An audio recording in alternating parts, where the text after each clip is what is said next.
What's up, everybody out there, and welcome to another edition of our podcast, The War Room. This is episode 221, and in this episode, we talk about the NBA's best backcourts. We give our predictions on the Major League Baseball playoffs. We discuss the struggles of Tom Brady, the Raiders fire another coach, and we basically discuss the NFL overall at the quarter pole. So sit back, relax. Join us for another episode of your favorite podcast, our favorite podcast too, of course. This is episode number 221 of the War Room. War Room Sports. Blog Talk Radio. Welcome to the War Room. We got Dad, Chill, Jimmy, PJ, B. Austin, the Hot Block Commander. How you want it in a 1 or 2 hour show to keep the brain running with the premise to talk sports on a national level. Bold with the topic, sorta like some rebels. When it's game time, they like the Fab Five during prime time. Sports conglomerates speak their minds a little bit. For sports medicine and sports veterans and greats. The 4th and 26th, so the war ain't Kuwait. It's the War Room with 5 nights at the round table. 5 Philly guys, diversified and educated. Yes, sir. What's up, Earthlings? You are once again live in the War Room, brought to you by War Room Sports on the WRS Podcast Network.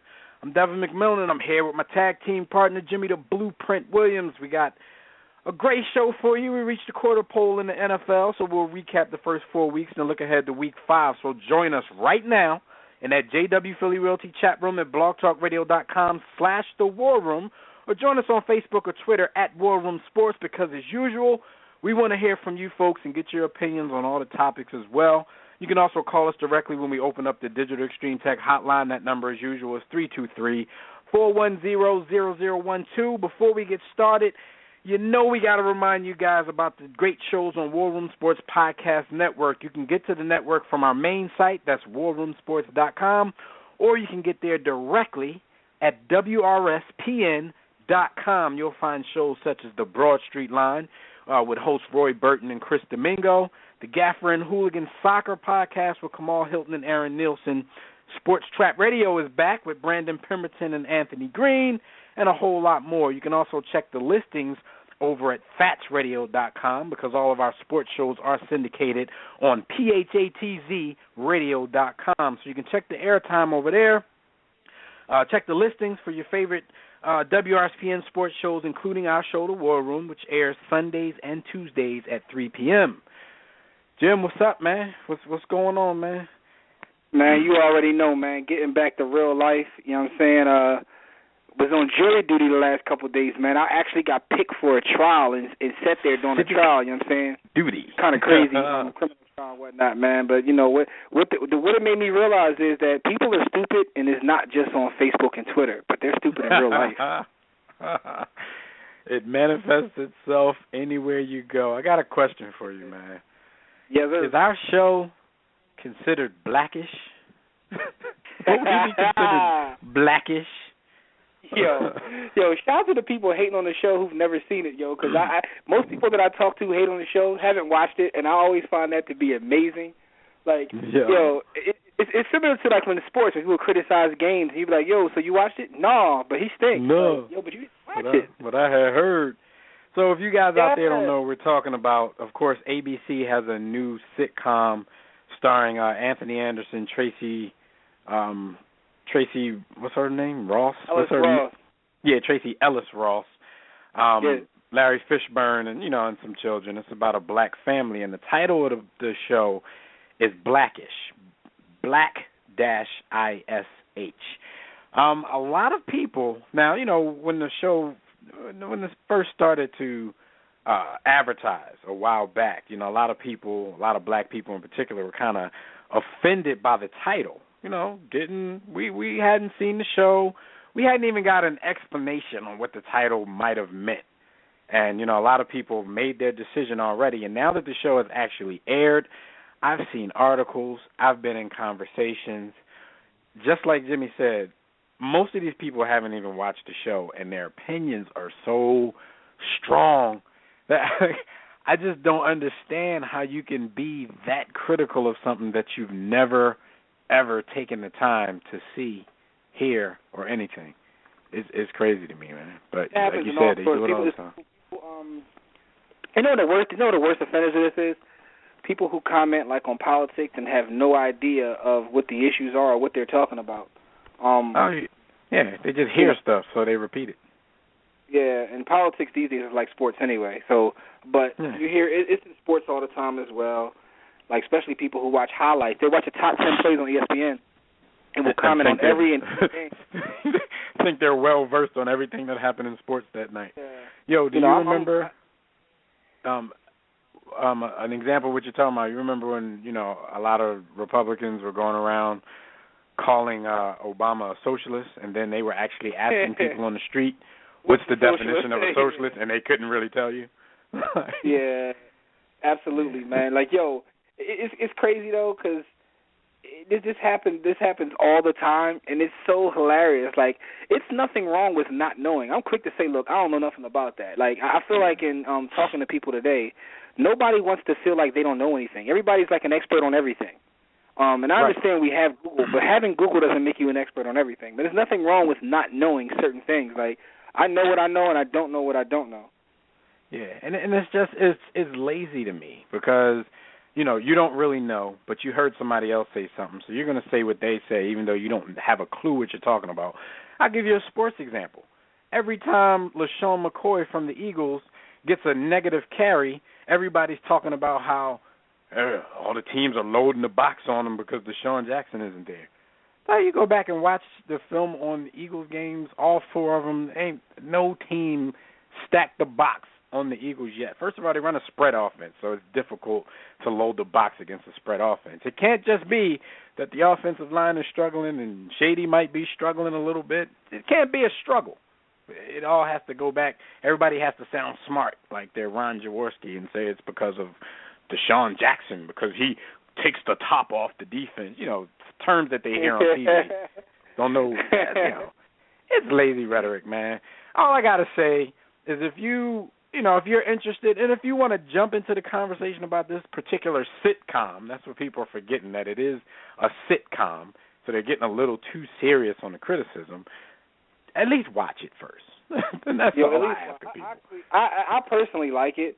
I think it's funny, and another reason why I think I may like it a little bit more than most is because I kind of relate to some of the things and some of the situations that he's in. I think it's very relatable.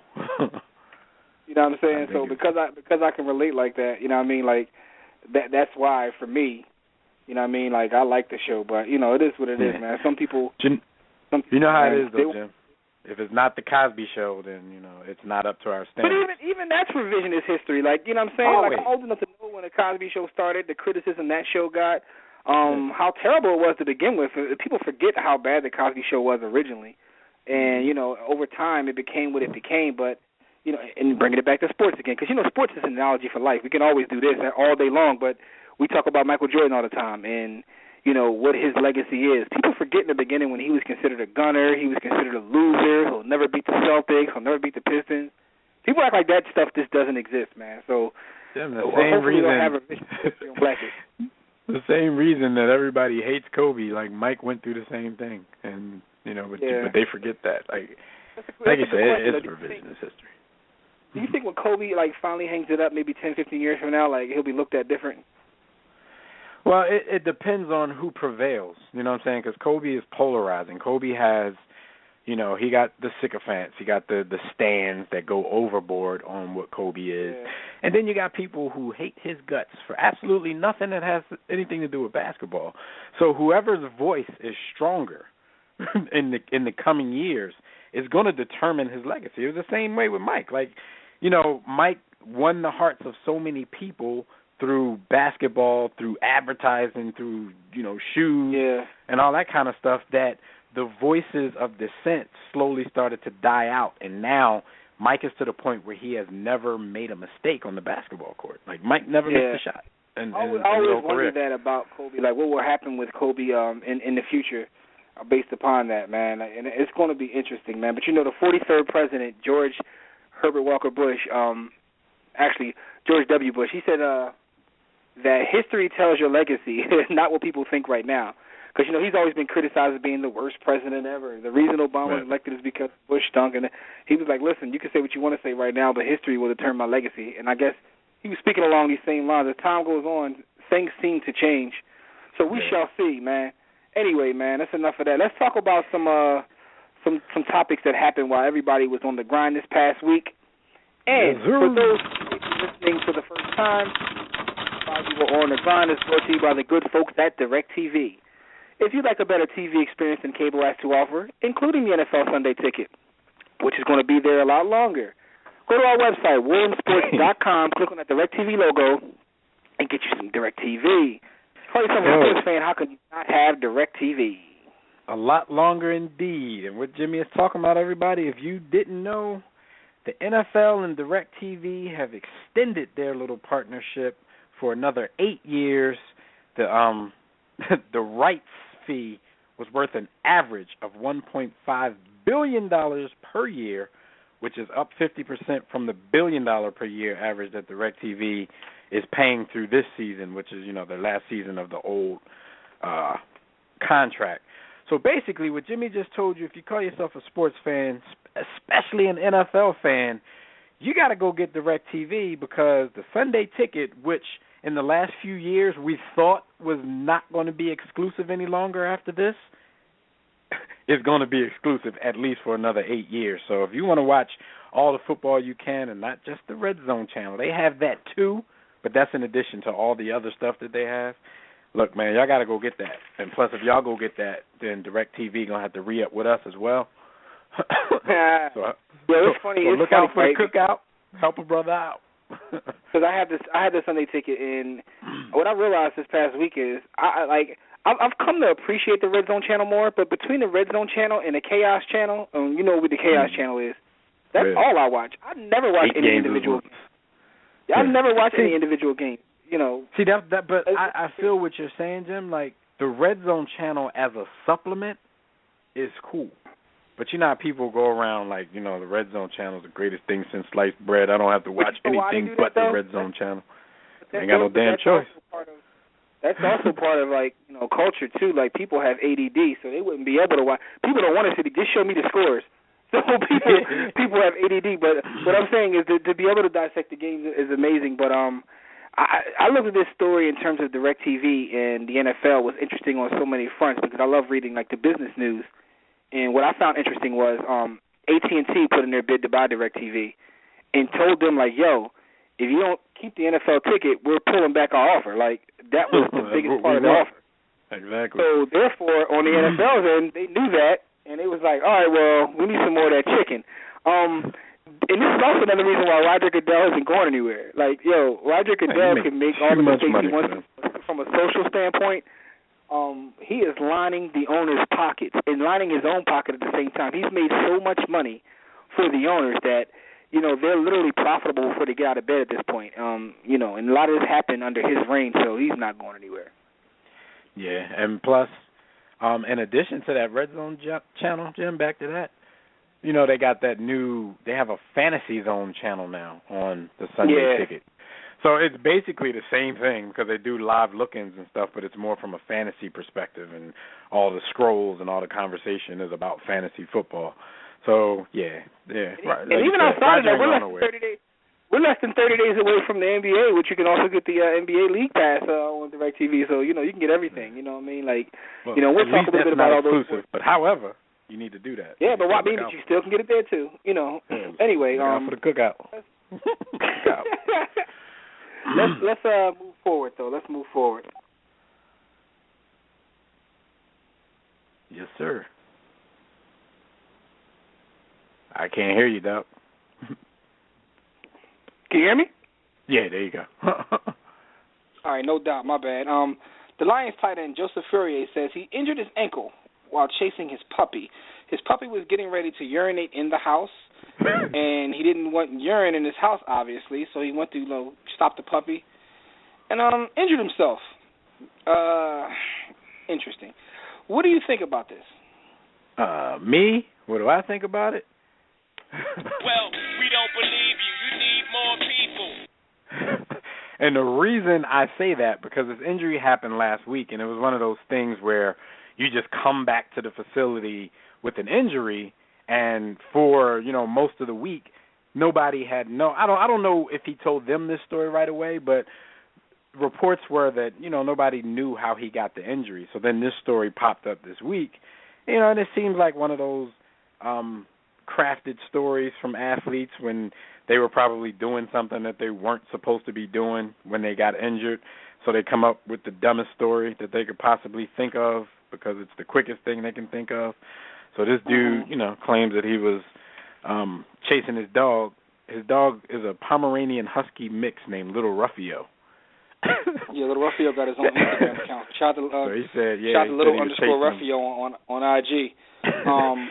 Said he was chasing him and fell down the steps because when he was about to fall, he put all the weight on his left ankle and blah, blah, blah. And he probably was doing something else that he probably was playing in a flag football league or something stupid like that. Because the reason I don't believe him is the fact that the team, tweeted this out. What was the reason for that? You know what I mean? It was they put it out there with a picture of him and the dog. Why are you picking him and his dog? It was like a nice story, the way they tried to paint it. So who knows what really happened, man? I definitely don't believe him, just based upon how everything went down, man. It's gonna turn out to be like the dude from SC. He's gonna be have some charges for something. He was running from hopping off balconies and Pretty much. So we definitely don't believe you, Joseph Furrier. Do you deserve a JoJo award for that? Maybe not necessarily. Maybe the team does. Maybe the whole situation does. How about that? Could we give the JoJo award to an entire situation? You can give a JoJo award because it's the Lions and they're in this news feed again, like last week, getting injuries from celebrating sacks. Now you're getting injuries from chasing dogs.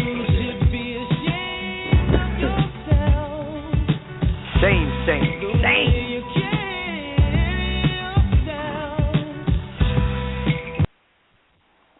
Yeah, so, you definitely get a JoJo. That whole situation gets a JoJo award. Let's move on to the next story. Let's talk about the Olympic swimming legend, one Michael Phelps. Get your Michael Phelps on. He was arrested for DUI, driving his Range Rover down there in Maryland. He was belligerent. He failed a sobriety test, disrespectful to the cops, but he didn't get shot, and that's because never mind. But with all that being said, this isn't the first time that Michael Phelps, has gotten in trouble for that. He also, got in trouble for allegedly smoking the verbal herbal. So what's going on with Michael Phelps, man? And this is his second DUI. Now, living down in this area, I'm familiar with where he was, and even yourself, you make the trip often enough, so you've been in the Fort McHenry Tunnel before. Yeah. They say he was basically going 84 in the tunnel and crossing the double lines. Now, full disclosure, hopefully troopers listening, I've gone over the speed limit in that tunnel, probably do every time, but I have always been shook to death in that tunnel or any other tunnel to switch lanes while being in it, because it seems like every sign is telling you to stay in your lane. So it's I never knew what the punishment was for switching lanes. And you notice even on every turn, every curve in the road inside the tunnel, you see a camera there. So there's never a place inside the tunnel where you're not on video camera. So I don't know if he just decided, I'm in the tunnel and nobody can see me, so I'm going to just wild out for no reason. There's a camera every 10 feet in that tunnel. So you weren't going to get away with this, dude. You're not going to get away with it. But, when you're under the influence, though, right? It's yeah. You're a little braver. You're a little dumber. But like you said, this is his second DUI, so this is nothing new with Michael Phelps. So, we'll see. Phelps song. I thought we had that soundbite. I was looking for that. We don't got that. We probably erased that, but nonetheless, man, Michael Phelps, man, you already know. Do we even have to say this, man? You're always in the news in the off season. I guess if you consider that Olympic athletes having an off season, but You should be ashamed of yourself. The way you carry yourself. Lincoln Lane's in the tunnel. Draws too much attention to himself. Yeah, well, he's drawn. But anyway, let's talk about somebody else not anymore. Now he's with Indianapolis. But LaRon Landry has been suspended 4 games for performance-enhancing drugs. He was the second leading tackler on the Indianapolis Colts playing free safety, but he has to miss some games. We'll be back to maybe week 8, week 9. But before we even start...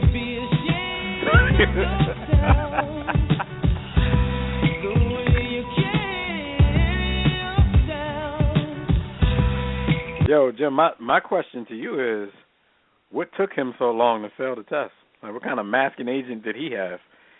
LaRon Landry, was always a diesel dude, but there was maybe like 3, maybe 4 seasons ago, he just turned into the Incredible Hulk all of a sudden. Like, safety shouldn't be his size. And, people thought this guy was on HGH or something, a long time ago. So, from the circles that I run in, from the things that I read, from us posting on our social media sites and the like, no one that I run across was surprised that LaRon Landry just got popped for PEDs. No one was surprised. That's crazy. That's crazy, yo. That's definitely crazy, man. I don't even know what to say about this story, man. Like, he was having a good season. But, man, look.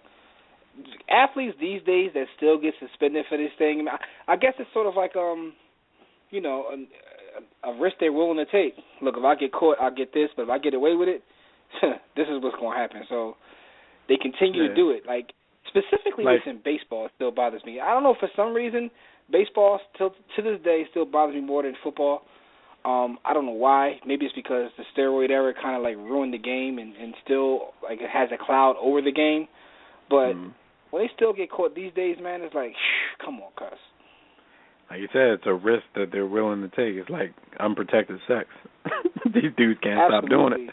Like, if I get away with it, it's sweet. Yo, man, these dudes, I mean, that's true, especially, like, because they look at their money on the other end. Sort of like with sometimes you look at a female and she bad and you like, look, I'm going raw. You become one of them sushi boys. Anyway, listen, last story while you were on the rock. Shout out to Evil Dick. Yo, Evil Dick. Never mind. We can call that man Evil Richard. Evil Richard is out of control. For those who don't know who Evil Richard is, you can look up Evil Richard under his nickname and see what we're talking about. But he definitely was one of them sushi boys. Listen,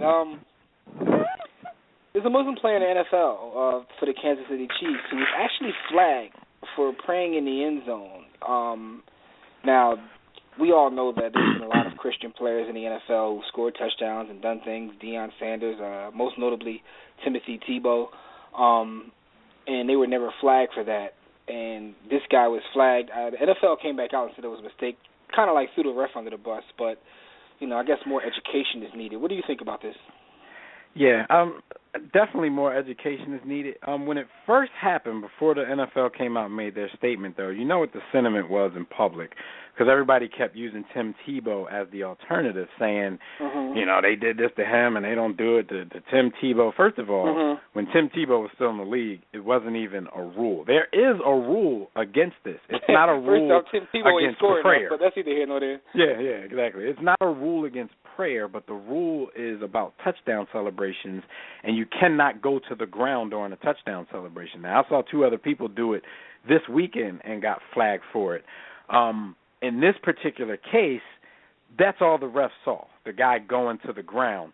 I would venture to say that, these refs may not recognize what an Islamic prayer looks like, so therefore he wasn't as lenient as they might be, say, 2 weeks ago against San Francisco when Brandon Marshall dropped to his knees and raised his hands to the heavens in prayer. He didn't get a flag then. That was brought to my attention when I was having these conversations. But I don't think it was, it should have been that, like, a white versus black thing, because that's not it. Just like Jimmy said earlier, it's an education thing. The NFL did come out and said there is an exception for religious expressions. So if you go to the ground in a religious expression, you're not supposed to get flagged. Where the education comes in is, you have a very diverse bunch of people in the NFL, So if that's going to be an exception that you make to the going to the ground rule, then the referees need to know what prayer looks like in a bunch of different religions. Like, it sounds kind of silly, but if that's something that they have to add to their job description to avoid this kind of firestorm, then that's what they're going to have to do. Like, if and they to me, I didn't didn't even look at recognize it a as Muslim prayer, like even they a have to black do and that. white thing, because I know a lot of like white Muslim brothers and sisters. So no, but you know that's what people and are another doing, thing. though.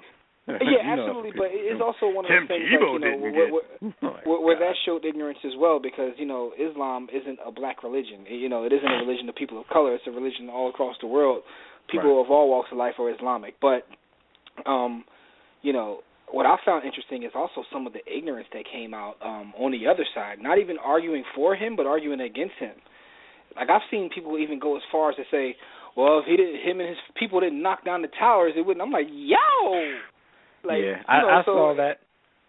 I saw like, that type of stuff. The ignorance that comes out of some people's mouths, man, is like, you wonder, like, I love this country with all my heart, man, but some of y'all are just like, stuck in like 1952. I saw atheists going strong too, saying like, your religion shouldn't be forced down my throat when I'm watching a sporting event. I'm like, damn, nobody's forcing it down your throat. Here's the thing with that, man. It's not like they stopped the game for a 5-minute prayer session. Like, come on. Yeah, now let me delve into that, man, because I'm not a religious person at all. I'm not agnostic, but I'm not a religious person at all. You know what I'm saying? I don't believe none of that shit. Your facts are backwards. But with that being said, there's like a certain sector of atheists who try to make atheism a religion when that's not what atheism is. Atheism. Because I'm sounding all crazy now trying to say all these words together, But anyway, and they go too far. Like, yo, who wants to have your religion thrown down your throat? Like, seriously? Like, yo. And the thing that I don't like most about people in general who comment on things, whether it be a TV show or even a sporting event, or, you don't have to watch. We have so many choices right now. No one is forced to do anything. Like, seriously, when I see people like go off, well, they shouldn't have this on TV. Like, turn the channel. Are you serious? There's a lot of channels. Hey, look, man, get DirecTV. Get DirecTV, like 400 channels. Sports. You have plenty of channels, so when you feel offended by something on TV, just cut it off.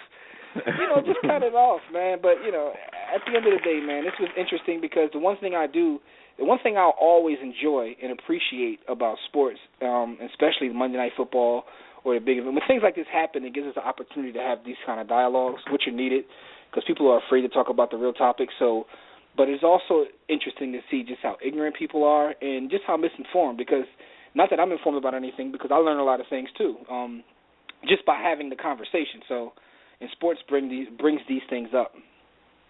You know what I mean? Yeah. Anyway, those are the stories that happened while you were on the grind. It's time to give some birthday shout-outs.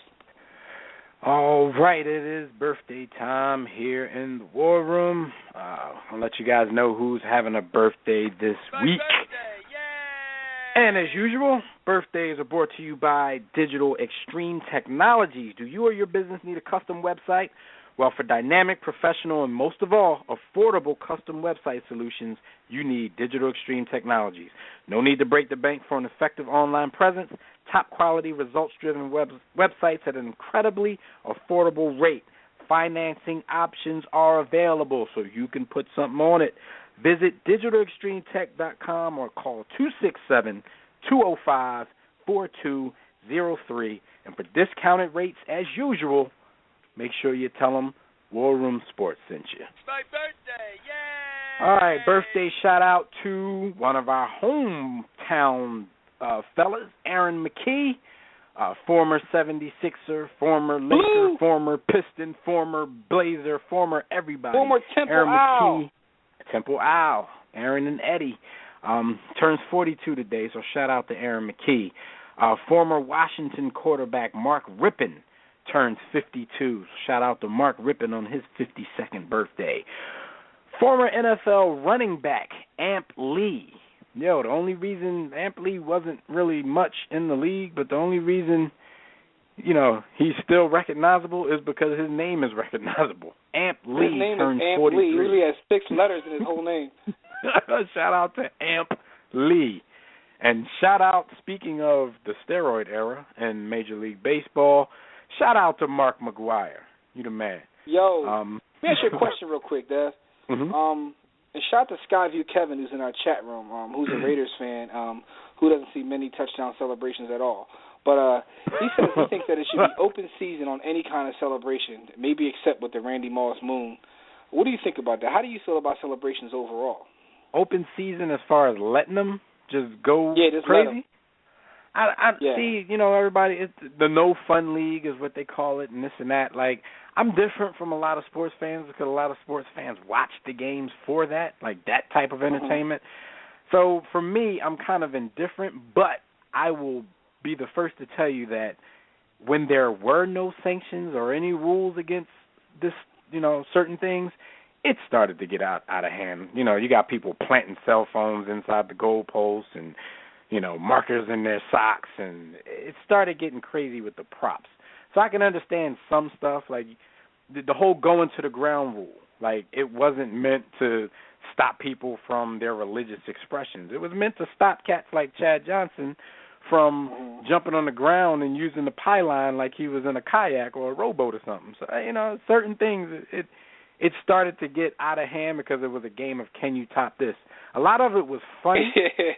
But when funny turns into, okay, that's just corny because you're trying to top the last guy, then I think corny will end up prevailing because you're going to run out of ideas.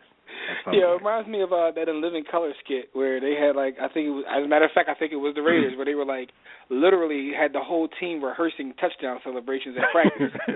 Like, I always think of, like, Joe Horn, who went there before the game to stick a cell phone in the... come on. He's warming up. You're going to tell your quarterback in warm-up, like, hold on for a second. I gotta go do something, dog.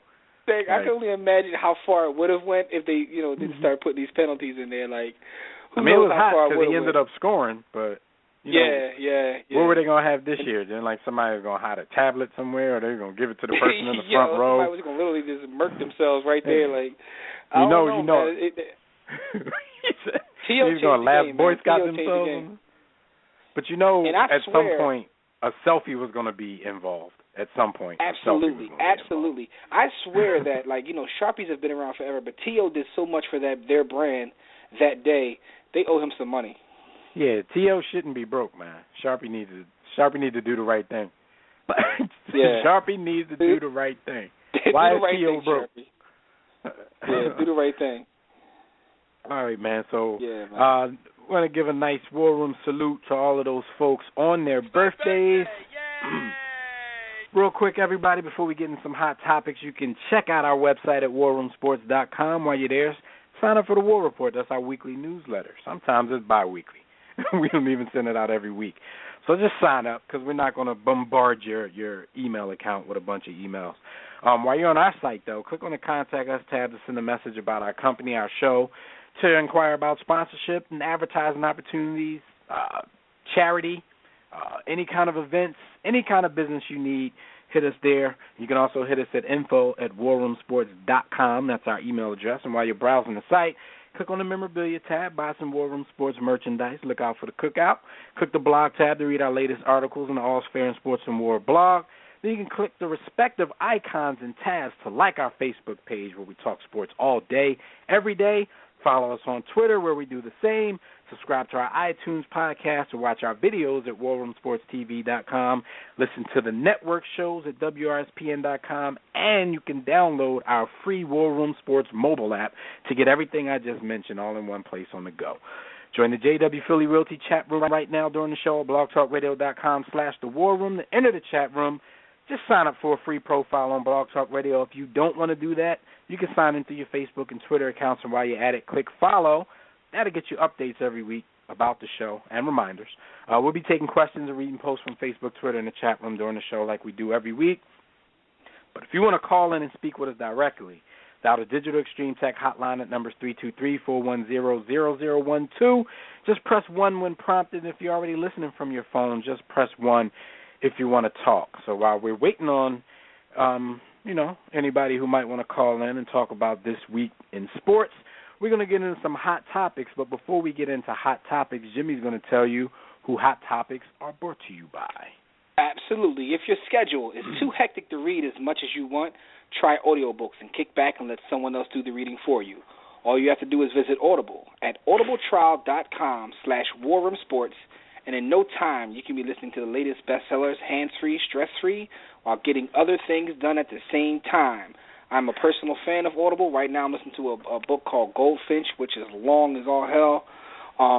But also, like I was telling everybody this past week, the movie that's coming out called Gone Girl is on Audible. It's an amazing book. I'm looking forward to seeing how the movie is with Ben Affleck, because ever since I read it, it's been pissing me off because of the ending. And I'm not giving anything away. No spoilers come out here on the War Room. But it's definitely a good book, and if you go to audibletrial.com/warroomsports, you get a free one. So even if you don't want to keep the subscription, go get you a free audio book. No doubt. Let's go.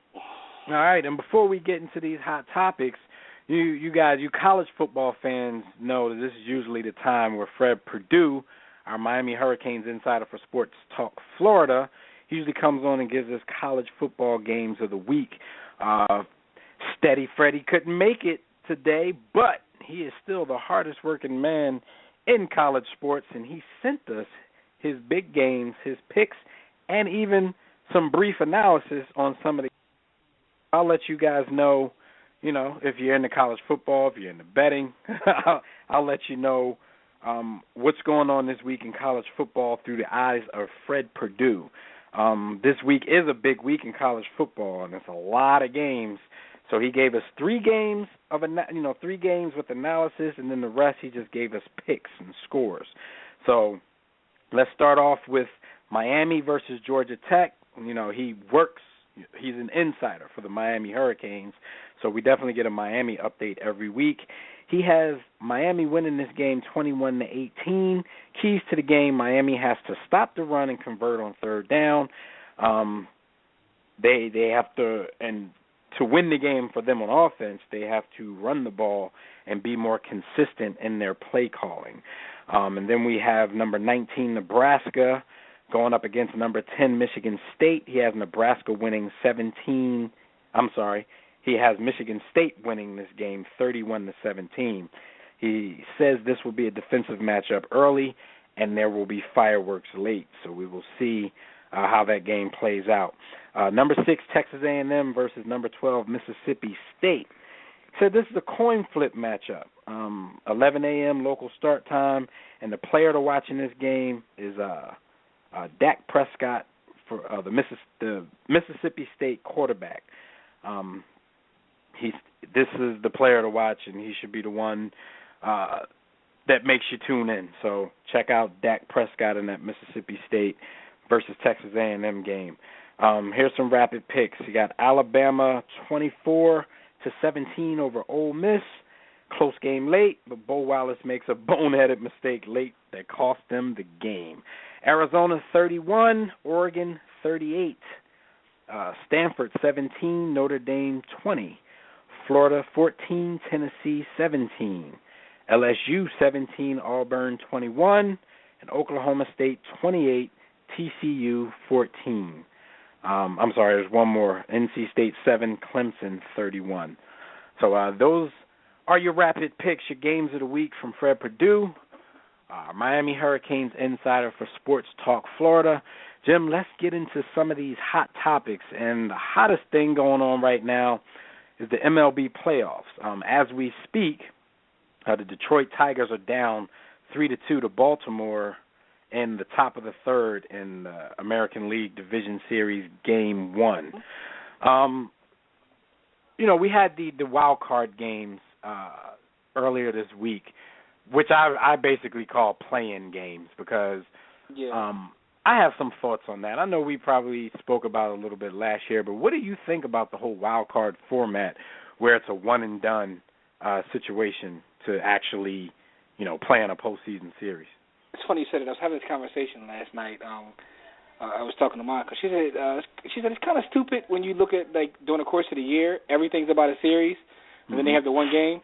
And I was like, you know what, I agree. I said, but damn, these are some exciting games. It's so tense that although it's, it goes against what baseball has always been, I enjoy it. That Royals game was so tense. I have no rooting interest, yet I'm sitting there, going through it. And I could care less who wins. That's when sports is amazing to me personally. So I like it. But to baseball's credit, even the series are like that though.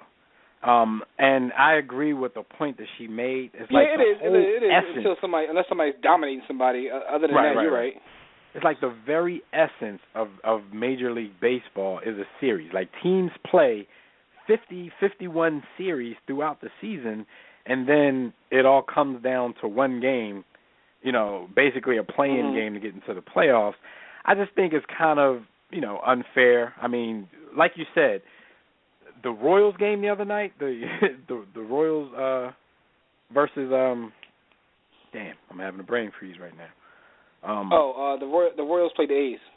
The Royals and the A's. Billy Beane, Moneyball, actually lost to a team who kind of plays that similar style. But that game was one of the best games, especially with something on the line, that I've ever seen in baseball. So I definitely agree with you on that, but you don't always get that because you got the flip side of that you don't, but that's night that's why it's when the Giants just buried the Pirates. Now after I just watched that, so it's gonna affect my answer because when I just saw that, I was like, oh man, that was so exciting. And shout out to Casey Mack, who had to chime in once he heard to say something about the Kansas City Royals. It says KC Royals, but he still think it needs to be a best of three. He said this is not March Madness. It has to be at least 3. Yeah, I think it should be at least 3. Because like I said, you have that on one side. You have that Royals game on one side of the coin, and then on the other side of the coin, you have what we saw last night in San Francisco versus second team. San Francisco on Pittsburgh. That was just a total annihilation, and it's kind of crazy that Pittsburgh, the person who's on the team that's on the losing end of that, like you go 162 games, make a wild card, which is difficult as hell in Major League Baseball, and then one game you don't have a good night, you have an off night, and your playoff dreams are dead.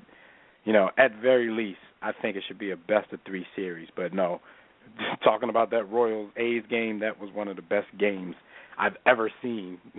With something major being on the line. If somebody could promise us that they'd all be like that, then I think a lot of people would change their view on the whole thing. So, all right, the matchups are now set. Like I said, you got Baltimore and Detroit going at it right now. The other division series in the AL is Kansas City Royals, who earned their way with the victory the other night, and the Los Angeles Angels of Anaheim with their long name. And on the National League side, you have San Francisco, after they won their wild card matchup, going to Washington to face the Nationals. And then you have St. Louis and the LA Dodgers playing. It's kind of big for 2 areas, the baseball playoffs, the Los Angeles area, because they have the Dodgers and the Angels in the playoffs on different sides of the coin. It could possibly be a World Series between the Dodgers and the Angels. And then in the DMV area, in the Washington, D.C., Baltimore region, you have the Baltimore Orioles and the Washington Nationals, who are both favored to make it to the World Series. So, there's 2 areas of the country, on both ends of the country, that have a lot of rooting interest, going on, because they have 2 teams basically in the mix, and they could possibly have a World Series between those 2 teams. So let's, get into our thoughts and predictions on everything. Since this one has already started, who do you have? Not even going. We're not even going to. Do you want to do rounds, or do you want to just do, our whole picks for the championship series? We can do either way. I mean, we can go round by round to see who we have winning. All right, well, Detroit-Baltimore, who you got in that series? I have Baltimore. I think it's going to be a good series, very close series, but I'm taking Baltimore. Like, their offense has been so strong this year. Although we all know when it comes to the playoffs, it's about pitching, not necessarily how strong your offense is, but they have a little pitching as well. But I'm just going to go with Baltimore. They're the hot team. They had an amazing season, so I'm going to go with Baltimore. Right, and I agree with that as well. I think Baltimore will win this series in 5. The Tigers have been that team the last few years that a lot of people have favored to win the World Series, and they haven't gotten it done. So that probably means that they'll end up getting it done this year when not a lot of people are picking them. But I do have Baltimore to win this in 5.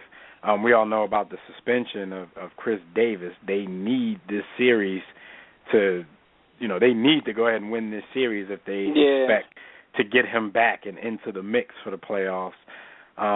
But they've had a great season, and it's different in this division. Last year and now this year to see somebody. Well, not necessarily last year, but the Orioles did pretty well last year. But this division for the past decade or so has been dominated by 2 teams, the Yankees and the Boston Red Sox. So it's kind of refreshing to see some new power in this division. I think Baltimore will go ahead and take care of this. Did you hear about Cabrera, though, on the Tigers? He decided that he wants the ring so bad that he's not going to take his playoff share, which is, if they get that far, I think it comes to like $300,000. What do you think of that? Damn. I mean, he does have a contract for like $300 million, so. Yeah, so I mean, what is it to him? You know what I'm saying? Like, still 300 is still 300. Yeah, like we always say, like every week, like I don't want to count these guys' money, but at the same time, this seems like it's something really easy for him to say. And when you think about it, the players union probably won't even let him, not get his money. So he comes off looking good either way because he put it out there that he was willing to forego his money. What would have made him look even better if he just said, I was going to take it and give it to charity or something, but he just said he wasn't even going to take the money. But I don't see the players union allowing that to happen. So we both have the Orioles advancing from this one. Who do you see in the other American League series, Kansas City or the Angels? I'm going to take the Angels for only one reason. Like, no disrespect, shout to at Casey Mack, but y'all the Royals. So it's hard for me, and I'm not even like being analytical, talking about pitching or hitting or anything like that. They're the Royals, So it has to stop somewhere. Like, you have to make me a believer, and I'm still not a believer. Like, they could have won like 150 games this year, and I still wouldn't have been a believer just off the strength of they're the Kansas City Royals. Yeah. Again, I agree with you. I think the Angels will take this series. The Royals seem like, they could be one of those teams, one of those sports cliches, one of those teams of destiny right now. But in my opinion, it's, how they say it's levels to this. It's steps to this. You know what I'm saying? You get back in the playoffs for the first time in, like 2 decades. There's steps to be taken. You know what I'm saying? Maybe next year they can get in and win a round, but I don't see them getting past the Angels in this first round. A lot of people come in, the team gets good, and they have to go through the process. Even our Philadelphia Phillies, they had to go through the process. When they first started making their run and made the playoffs, they had a couple of early exits and then started getting to the championship series, won a World Series. It's steps that need to be taken, and I don't see it being any different for the Royals. The only problem with that is, they're another one in that division. Like, how long do these teams have to be at the top of this division when you still have those 2 powerhouse teams, just sitting in the mix, waiting to do what they do. But so we'll see how it plays out. Plus, they're the Royals. Yeah, and the biggest factor of all, they're the Royals. All right, so let's go over to the National League, Washington versus the Giants. And I can tell you from, just listening to Washington Sports Talk Radio, it played out how they wanted it to play out because they've been more successful against the Giants than they have against Pittsburgh. In my opinion, it's still one of those things like kind of watch what you wish for, because the Giants in 2012 and 2010 when they won the World Series, I don't think, they were heavy favorites. At least in 2012, I know they weren't. And this is just the type of team that comes together at the right time. They don't have the same team. I'll put that out there. They don't have the same team that they had during those 2 championship runs. Teams like the Giants and teams like the Cardinals, once they get in, then another cliche applies. Once you get in, anything can happen. So, I don't want Washington fans and sports talk dudes counting these chickens before they hatch, because just because you had a better record against the Giants in the regular season than you did Pittsburgh, this is not necessarily the team that you want to ask for. Luckily for them, Bumgarner is only going to be able to pitch 1 game in this series, and he's not going to be able to pitch game 1 because he pitched in that sudden death game last night. Why he pitched 8 innings when they were up 8-0, I don't really know. But he pitched a gem, though. I'll tell you that. Even though he overworked him, he pitched a gem. He was on fire. Yeah. So who you got? This is difficult. I don't want to say that they're going to choke in the first round, but I'm going to go ahead and take. I'm going to take Washington in 5. I'll just tell you, I wouldn't be surprised, because the same thing with them. It steps to this, but they've been here before 2 years ago, so this might be their next step. Either to take that step into the championship series or to the World Series. So I'm going to take Washington in 5. Their staff is something serious in its own right. Here's the thing: people are going to think we practiced this, but we didn't. But I agree with you. But my reason is just because he pitched last night. If he didn't pitch last night and he had an opportunity to go a couple times in this series, I would have picked San Fran. But I'm going to take Washington to move forward in the series. So we're in agreement on that as well. So we both have Washington. We both think the Royals are going to lose. You know what I mean? And we both got the Orioles winning. So the last one is St. Louis and the Dodgers. And game 1 of that series will be on Friday evening at 6:30 p.m. Eastern time. They're going to start off Wainwright versus Kershaw. That's 2 great pitchers, but Kershaw is having the kind of season, man, where me, I'm one of those guys who I don't necessarily think pitchers should be in line to win the MVP, because I think the Cy Young Award is basically an MVP. Yeah, the Cy Young is an MVP for pitchers. And as good as you are, if you're only affecting the outcome of 20 games out of 162, I don't think that's deserving of an MVP when you have somebody playing in, an everyday player that's playing in at least 130, 140 of 162 games. But when you have a year like this where there's no clear-cut dominating front runner in the league, the kind of season he had, it makes you consider him. I'm still not saying that I would vote for him for MVP, but he's pretty much going to win the MVP this season. So who you got, St. Louis or the Dodgers? I'm taking the Dodgers. Magic Johnson. No, he has nothing to do with this, but I gotta root for the Dodgers. But I agree with you. Clayton Kershaw is pitching. He on some Cy Young stuff. He's out of pocket right now. So yeah. So I'm taking the Dodgers in the series. I'm gonna take St. Louis. They're that other team, man. It's not what they do. I'm not gonna say what they do in the regular season doesn't matter, because when a 162 game marathon, it always matters because it's easy to not make the postseason. But they're just one of those teams. Once they get in,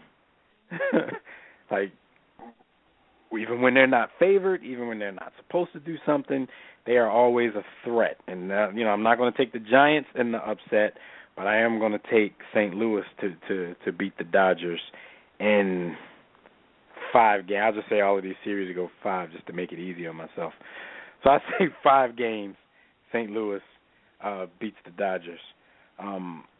Their problem is in L.A., if for some reason Clayton Kershaw doesn't win his first start, then they're in trouble. You know what I mean? They need him to be himself. They need him to be an automatic win every time he steps to the mound in the postseason for them to be successful. So I'm going to go with St. Louis on this one. So we'll see how it all plays out. And as we get to the championship series, we'll just come back and do our picks on those series as they come up. So let's talk about some more stuff before we get into football because, football is at the quarter pole, and I know everybody want to discuss what's going on in the NFL. But before we do that, this will be a quick one because it's only two of us. A quick HOF or FOH. And if you guys haven't listened to us before or haven't seen us online, HOF and FOH is basically a little segment we do where we decide whether or not a player from any sport will make it into our Hall of Fame. This is not us guessing whether he'll get into the real Hall of Fame or not. This is if we had a Hall of Fame, what would we do? Would this person get into our Hall of Fame? And I think the criteria for the War Room Sports Hall of Fame is a little bit more difficult than the regular Sports Hall of Fame right now. So I'm going to let you know who the subject is.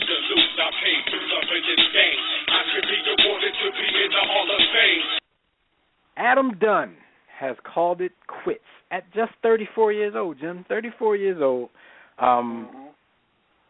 He called it quits after the A's lost the other night. He didn't get an at-bat because he was a designated hitter, but he didn't get a playoff at-bat. As a matter of fact, he's never had a playoff at-bat in his long career. Do you think Adam Dunn is a Hall of Famer? Is he a War Room Sports Hall of Famer? No, not at all. And I think he's had a great career. He was with the Reds. Like he was one of the most dangerous hitters in the league. I mean, he had some amazing seasons, some 40 home run seasons. He was definitely an above average great player. Even I would call him borderline great player, but not a Hall of Fame player. I mean, this guy, the JW criteria. When the story of baseball is told, do I have to even bring up Adam Dunn? And negative.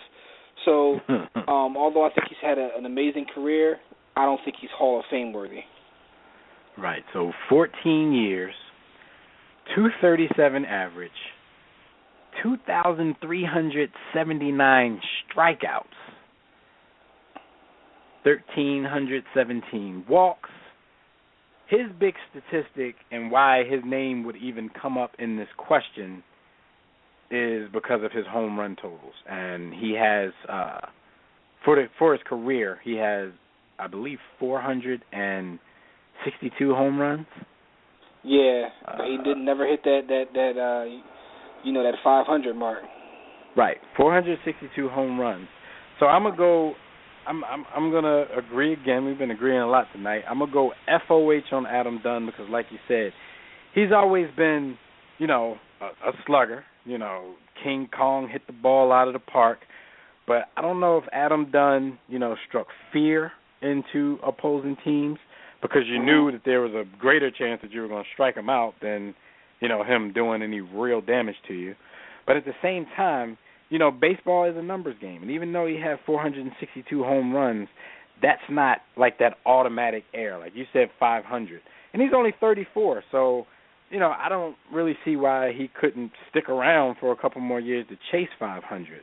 But for me, knowing the kind of player Adam Dunn was, I think it would take him getting into the 600 home run club for me to put him into the Hall of Fame. Because it would be strictly a numbers game. Because in 14 years, he's never had a playoff at bat. Like this little play-in game. I know this little play-in game was the first time that he'd ever been in the playoffs. Period, and he didn't even get an at bat. So I would think that he would have to be in the 600 home run club for me to put him in the Hall of Fame. So though we enjoyed watching you play, Adam Dunn, we thought you were a good player. We're gonna give you a big fat FOH as far as the War Room Sports Hall of Fame is concerned. You just didn't make the cut, bruh. So that was a quick round of HOF. Huh? It says 600? Like, that's crazy. That's a lot of home runs, Joe. I would have to, because think about it, he didn't impact the game any other way. So if we're just going to make him a numbers player, if we're going to make him just a numbers player, we have to be strict on his numbers. Like 600 for me would get him in. Nothing less. All right, so real quick in the NBA, I don't know if you heard about the whole war words going on between the the Wizards backcourt and the Cavs backcourt. At Media Day in Washington, Bradley Beal told reporters that he and John Wall are definitely the best backcourt in the league. So when this statement got to Dion Waiters of the Cavs, he said that's nonsense. He said Bill's supposed to say that, but I know deep down he's not messing with me and Kai. Of course, Kai is Kyrie Irving. He said, I think me and Kai are the best backcourt, best young backcourt, that's all. So, then it was John Wall's turn to speak up. I think the only person who hasn't said anything publicly is Kyrie Irving. So John Wall says to Dion Waiters, you got to win a playoff game, first before you can talk. And then he said you got to be a starter first. So, he threw a little zinger out there. Yeah. Do you that think... was uncalled for. First of all, before we even talk about who's better between these two particular backcourts, do you think that either one of these backcourts are the best backcourt in the NBA? I think it's arguable. I know people will bring up the Splash Brothers, we call them the DeBarge Brothers out there in Golden State. There's a lot of interesting backcourts in the NBA. Right. But these are two of the best. And right. I know we've had the argument about John Wall and Kyrie Irving. I know John Wall just got his first All-Star game. Kyrie's been in a couple. Here's my thing, right? When I look at this situation, there's some good backcourts, because now you look at Phoenix and they got your man who's playing better, and they re-signed Bledsoe, so they got a nice backcourt. There's a lot of good backcourts out there, but it's interesting. I think that John Wall and Bill mesh better in a sense, their games kind of complement each other better, because John Wall will pass first, and Bill will shoot 40% from three, I think. But then when you look at the other side, shout out to Dion Waiters, man. He's from the crib, but he's a jack, and Kyrie's a jack. And I want to see him play off the ball like that. And I know they have to they can't play the same way they've been playing. Let's put it that way. With the pieces they have there now, what I think is going to happen this year, I think this year they may be the better backcourt, but I don't know if it's necessarily because of their personal games. It's the fact that they have so much talent on that team, they're going to have to kind of change their game. And also, they're going to be the recipient of LeBron getting them so many open shots. So, statistically and also from a win standpoint, they're going to be the better backcourt this year. Now, if you could put Wall and Bill with the rest of the Cavs, you know what I mean? So it gets interesting, but I think both backcourts are very talented. There's no doubt about that. But I think that Cleveland just overall has a better team. Now, Paul Pierce, what's he going to do? Right. Now, I think, first of all, with John Wall's comeback, he made 2 points. 1 point, you're probably going to be able to throw that away. Well, you're definitely going to be able to throw that away at the end of the year about getting a playoff win because, they got LeBron and Kevin Love running with them now. So not only are they going to get playoff wins, they might get to the NBA Finals. It's possible. The Wizards have a pretty good team, themselves, but, I'd say Cleveland would be more of a favorite to make it farther. So you might want to throw that comment away. But the comment where he had a really good point was, first of all, to even be in this argument, you probably need to be a starter. And Dion Waiters played in 70 games last season and only started 24 of them. I mean, he did average almost 16 points a game off the bench, which is basically the same average as Bradley Beal. But I still don't know if you're considered into these backcourt wars in the eyes of the fans and the eyes of analysts if you're not even in the starting backcourt. So that makes it kind of, we don't even know if Dion Waiters is going to start this year. As far as backcourts go, though, I agree with you when you say that it's arguable that both of these, it's definitely arguable. Like I said, Dion Waiters, we have to make sure he's in the starting lineup, though, before we make that argument for Cleveland. For the Wizards, it's definitely arguable. I'm a big Bradley Beal fan. When they made that draft pick, I said, this was a really good pick for them. He's going to be one of the better players from this draft sooner than later in the league. But even with that said, Jim, I think a lot of people are starting to, overrate Bradley Beal just a little bit. I think they may be giving him too much too soon. He's a good player, and the advantage that their backcourt has is that they play both sides of the ball. They both play defense, or at least they give the effort, which a lot of people in the league don't do. But Bradley Beal still has some deficiencies in his game. You know, he still hasn't proven 100% that he can be that guy that can get his own shot when he needs to. He's definitely a very good spot-up shooter and, you know, can do minimal stuff off the dribble. But say if John Wall gets hurt and he has to go into more of a ball-handling mode, like, do we know for sure that he can do that and thrive at it? Other backcourts that I think make this argument, you have to look at the one in Toronto, Kyle Lowry and DeMar DeRozan. You said, Phoenix. You have to look at the backcourt in Phoenix. You have to look at the backcourt in Golden State, which could possibly be the best one, out of the argument. Some of these old heads, you don't really know. Steve Nash and Kobe Bryant are saying all the right things. You know, like they went out and got their knees shot up Steve Nash was on their team. By the German doctor. Nash was on his squad. So, you know, the old heads could compete, but, you know, we'll see how that goes before we even put them in the argument. I'm just saying their name for now, but we have to see how it goes. Yeah. It's just funny because I straight forgot Nash was. That's my team. Like, your Nash was straight stealing money. Shout to Johnny Guns, who's at Johnny5Guns, G-U-N-Z on Twitter, chimes in. Says he prefers Wall and Bill. Bill being a pure shooter will allow for Wall to improve his assists as long as Wall runs the point better. And I kind of agree. That's kind of the point I was making. Like, they seem to mesh. Their games seem to mesh, you know, better than the other two. But with that being said, I think the other two may change their games just based upon LeBron being there. His leadership has to mean something. That, and also, are they both going to play off the ball? Because LeBron may be the primary ball handler. I want to see how Kyrie adjusts to being off the ball, if indeed that's what they're going to do. Yeah.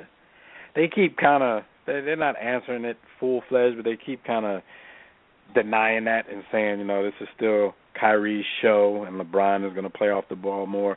But we know, you know, that's LeBron James. If LeBron James, you know, decides that he needs the ball in his hands, what is Kyrie Irving going to do? But I agree with the tweeter as well. Mm-hmm. If I had to pick one between these two backcourts, I would definitely go with the Washington Wizards because, like you said, they're more complementary of each other. At times, when Waiters did start in the minimal games that he started, it kind of seemed like he and Kyrie were more in competition with each other than, you know, being a unified backcourt trying to complement each other. So, you know, they have a lot of stuff to work on, and I do believe with LeBron James being there, Kevin Love being there, another unselfish superstar, you know, that kind of stuff might rub off on them, and they might become more complementary of each other. But at this very moment, I would take Wall and Beal because I think the advantage that Cleveland has is, you know, of course, if you go on the point guards, Kyrie, the only thing he does better than John Wall, in my opinion, is shoot jump shots. Every other aspect of the game, I think John Wall might be a better player. As far as Beal and Waiters go, you know, Waiters is definitely better at creating his own shot than Beal. And Waiters does have a pretty good jump shot, but I think Beal, you know, his size is a factor. The fact that he will put some effort on the defensive end is a factor, and his spot-up shooting, like his jump shot is a thing of beauty. So overall, I'd give the Wizards backcourt that advantage as well. So speaking of the Cavs, man, what's going on with your man LeBron's hairline, man? Like, we thought it was like oh happy day when we saw those photos last week. We thought he got some kind of expensive procedure because, you know, like we always tell you guys, we're from Philly. You know, this is the place that originated the Beijing for males and you know, the spray up with the little index card, or, you know, you can use a party flyer. Whatever you got to do to keep the line right, you do it. And, yo, his hairline to me looks strong. That looked like hair. But then you see him at training camp the other day, and he's right back to what we saw the last few years. Worse. Not a receding hairline, but a retreating hairline, because his joint is retreating like the Decepticons during a battle with the Autobots on the Transformers cartoon.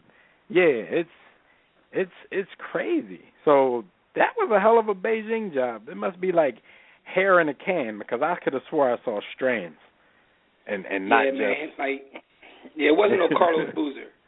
Yeah, exactly.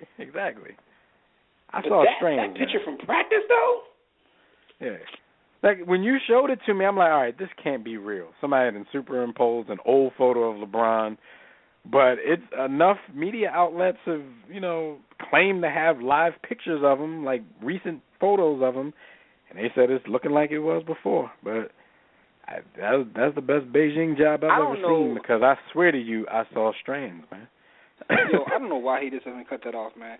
And it's got to be laziness where he's like, look, I don't feel like shaving every day or whatever. But, dog, yeah, he out here looking real shaky right now, man. Looking shaky, baby. Cut that off, LeBron. Like, how you shacking them things? Come on home. Yeah, man, he look crazy. Looks crazy, man.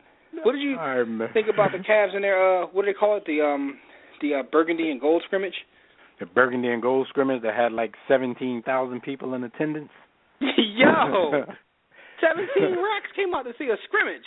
Like 10,000 of those people burned their LeBron jerseys a few years ago. That's cool. That's cool with him, because that means they got to buy new ones. So, and he didn't make it difficult on the people who stuck around, because he kept the same number that he had when he was there. But yeah, for those fire starters, for you pyromaniacs out there, back to the store you go. That was LeBron, like, testing the loyalty. Yeah. So before we go full-fledged in the NFL, just wanted to mention this one story. You know that the FCC actually voted to eliminate the NFL blackout rule. And we all know this rule was created a long time ago, basically to help fill the stadium and sell more tickets. If a game in a local area didn't sell out, then they blacked it out on TV. I always thought that was a crazy rule.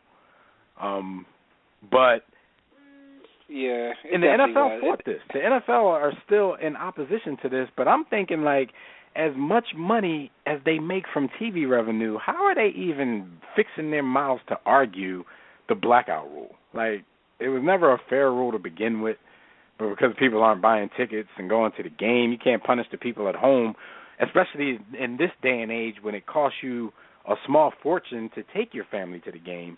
And you have everything that you have at home. I'm one of those people who believe, and I go to a lot of games, but I'm one of those people that believe football is better experienced on your couch, because there's a lot of stuff at the stadium that you aren't going to catch that, with all the new technology on TV. So, yeah, FOAs to that blackout rule. I'm glad that it was voted down in a unanimous vote. NFL's still trying to fight it for some reason, when they just got another $1.5 billion a year just from DirecTV, not even from the network. This is why, we talked about it earlier, this is why Roger Goodell is the man. Like, he is all about revenue. Like, just think about this, right? Roger Goodell stuck up DirecTV because he knew their position from a business standpoint in the negotiations with AT&T. Roger Goodell went to was that NBC and was like, CBS, I'm sorry, and was like, yo, you can have this Thursday game. We still gonna show it on our network, but you can have it. But you can have it, and you have to pay me for it. So they're kidding. And you gotta pay me for it. How real is that? Roger Goodell is, he's the Rainmaker, That's his new nickname, the Rainmaker. This dude finds revenue. Roger Goodell came up with a scheme to sell a personal seat license. So not only do you have to buy season tickets, but you have to acquire a license before being able to buy season tickets. How does that even make sense, Which is a diesel cost in itself. It's like a car, You have to pay a down payment, basically, on your season tickets that don't go toward the price of your season tickets. And people are doing this. In order to, yeah. And everybody, wondering why he's the Rainmaker, man. He won't resign because he handled some dude punching his girlfriend the wrong way. I wonder what kind of stuff they come up with that doesn't go through. Like, what kind of thoughts do they have of how to generate revenue, and that they get shot down? Like, no, that's just too far. Like, they probably pitched to all the major networks. Like, look, we will give you all the same game at the same time, and it's up to you guys who advertises it best to, of what channel people are going to watch. He probably proposed something like that. And they're like, come on, knows, man. We ain't going to do that. But at some point, if the revenue keeps growing the way it does, he's gonna be able to do that, and they're gonna try to, and they're gonna bite. So we're gonna be watching Thursday Night Football on NBC, ABC, CBS, and the NFL Network, and you just pick which one looks better on your TV, which one looks the best. I guess at that point, that's when the commentators start like holding the networks hostage, like the top flight commentators. They're gonna want their bread. Because I'm not gonna lie to you, like when you watch when you watch Thursday Night Football or whatever, like that determines which one I watch. Is the commentators, like it really does. Right, because you got Mayock, who I don't dislike. It's just something about his voice that doesn't seem like it's made for announcing. I personally like Chris Collinsworth and Al Michaels. Now, a lot of people just like Al Michaels and they don't like Chris Collinsworth. I like Chris Collinsworth. Yeah, I think he's very good at what he does. So I watch him, and I think they work well together. Don't seem to like him. Yeah, they're definitely a very good team. So, yeah, this is just another example of how the NFL has been and will continue to stick up the world until they deem the game too dangerous to continue and they outlaw football altogether. But and if you guys out there don't know why Roger Goodell won't resign or won't be fired unless they find something that's too blatant to cover up, because whatever they find in this whole investigation that they're doing right now, the only way the owners are going to, get rid of him is if it's something that's so bad morally that it's in the era of political correctness that they have to do it. You know how they're pressured when money and sponsors. Only way to get rid of him is if he punches his boyfriend on tape. It got to be on tape because he's making him too much bread. So much money. Maybe you take Roger Goodell off the discipline. They're profitable before they wake up. Like it's out of control, man. So shout out to Roger Goodell and his team, because I'm pretty sure it's not him alone. Probably has a main team that come up with all kind of schemes, and the fact that they're able to put them onto the American public is amazing. So it's funny that we're calling them schemes. But, how about that? Let's get into some NFL talk about what's going on in the league after the first quarter. Yes, sir. But before we do that, everybody, you can check out our website at warroomsports.com. If you want to call in and speak to us about anything going on in the NFL, this is the time to do it. You can dial the Digital Extreme Tech hotline. That number is 323-410-0012. Press 1 when prompted. If you're already listening from your phone, press 1 if you want to talk. Yes, sir. Let's jump into some NFL talk, which is brought to you by Stitcher Smart Radio. You can now hear our show, The War Room, on Stitcher Smart Radio. Stitcher allows you to listen to your favorite shows directly from your computer, your iPhone, your Android phone, your BlackBerry, your Palm phone. If you have a BlackBerry or Palm phone, kill yourself. The latest episode is always available for you. No syncing needed, no memory or storage wasted. Downloading is easy. Click on the Stitcher logo right on our website or go to Stitcher.com/The War Room.